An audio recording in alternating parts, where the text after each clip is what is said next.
How's it going, my fellow DJs? And honestly, it ain't even no point of talking, cause y'all already know what time it is. Like, bro, we already been through this song and dance before. It is BBW Elf Week.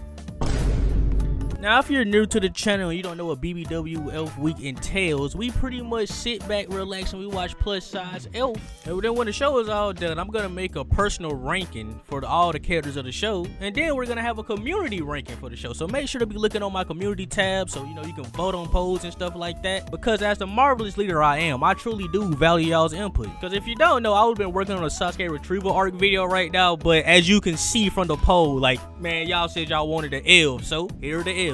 So sit back, relax, and grab yourself something nice and cold to drink, because it be like 100 degrees every day where I live.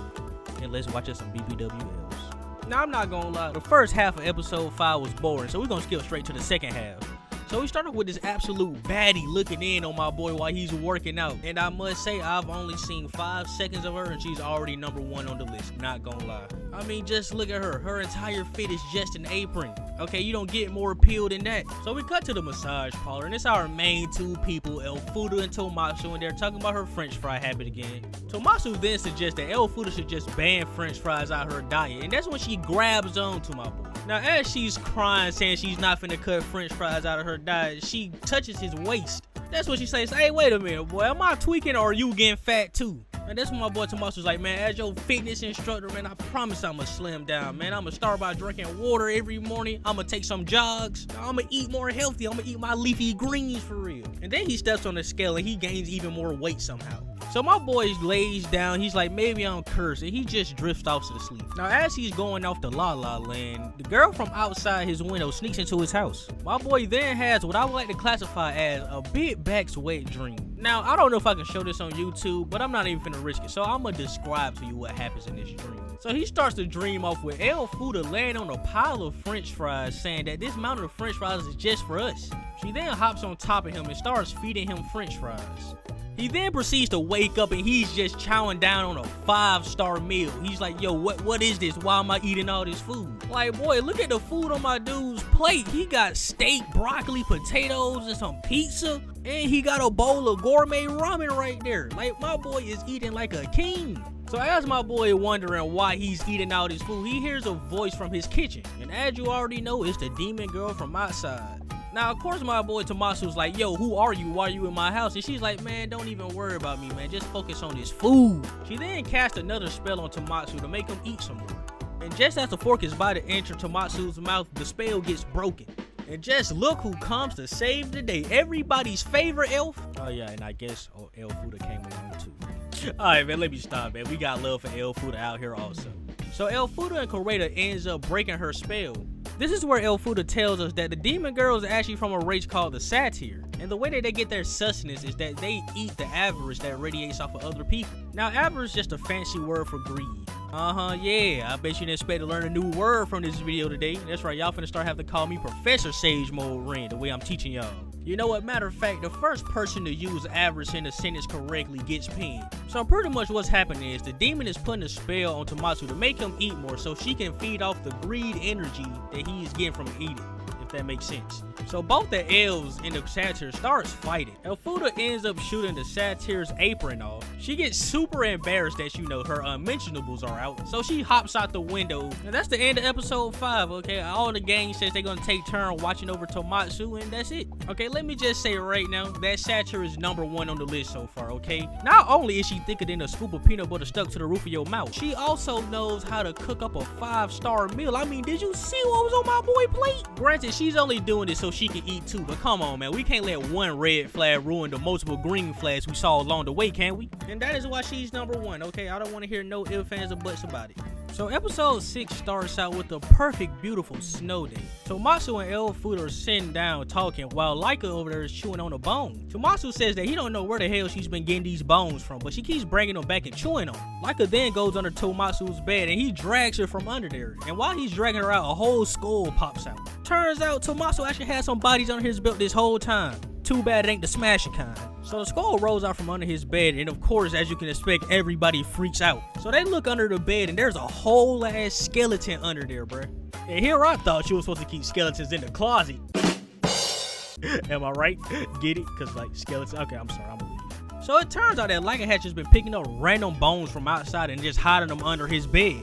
So as Elfuda and Lycan start arguing, the skeleton just gets up saying, "Boy, am I glad I'm able to move again." So of course everybody gets a little unsettled seeing a talking skeleton. Oku starts to explain that it's a skeleton, you know, undead, yada yada yada. You know how skeletons are made. And what would you know, she's from another world too. Bro, this dude Tomasu's whole life changed within like 3 months. Like literally, bro, he was just at a massage parlor working like part-time or something.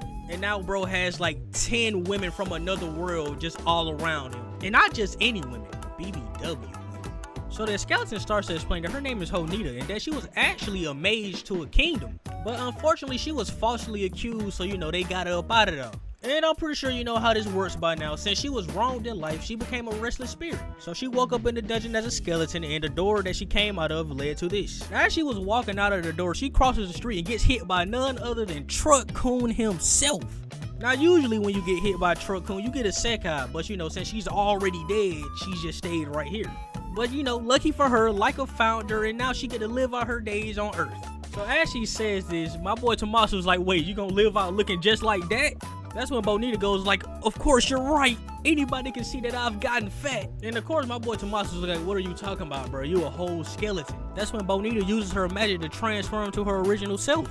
And you know, as per usual, she's like, you know, I've gotten a little bit fat. And guess who she ran into? Tomatsu, the greatest fitness trainer ever. Like honestly, at this point, my boy should open a shop called Interdimensional Fitness. Because apparently there's just a high demand for that. So as per usual, he gives her a workout routine. So of course all the exercise help and she starts to slim down. So after she slims down, you know, my boy Tomasu's like, look, now you can enjoy the human world now, right? Once she hears this, her body starts to disappear. Then she goes into a sob story. She's like, man, you know, when I woke up in that dungeon, I was so alone and scared and I was filled with so much despair. But every day I spent with you guys, it made my pain all go away. Then her body drops into a pile of bones and she becomes like a fairy thing or something. And she says, I can finally rest now. So, you know, it's a little heartwarming moment right here. You know, everybody's crying and stuff. You know, my boy picks up the skull and is like, I wanted more for her. You know, I wish she can come back. That's when the skull starts talking and she's just like, oh, wait, shit. If that's the case, man, don't mind if I do. So far in these 2 episodes, like Satyr's on top, I don't think we get no better than Satyr, honestly. But who knows? Maybe our next introduction might knock Satyr out of the water. I don't think so, but we finna see. So we start off with Elfuda and Kureta walking through the snow when Elfuda trips on something. So Elfuda unpacks the snow to see what she tripped on, and lo and behold, there's just a whole person right there. So they bring her inside so she can change clothes because, you know, it's wet, and finds out she's a whole dragon. And as you know, reptiles are cold-blooded, so, you know, the warm room wakes her up from her hibernation. So the dragon wakes up and she sees Elfuda and Kureta right there, and you know, they get to talking. So finds out that the dragon is on a weight loss journey because, of course, she is. So, of course, they introduce her to Tomatsu to help her lose some weight. Turns out the dragon's name is Gonda, and just like always, my boy gives her an exercise routine to stick to, and that's the end of the episode. Well, that looks like it wraps up today's video, guys. Let me know what you think of the new BBWs we saw today. Of course, I'm Team Satyr all the way. She's #1 for me, but let me know what you guys think of it. And as you know, I'm working on the Sasuke retrieval arc video, so that should be coming sometime soon. So make sure to keep an eye out for that. Make sure to keep voting on my community tab, because like I said, I enjoy the engagement you guys give me.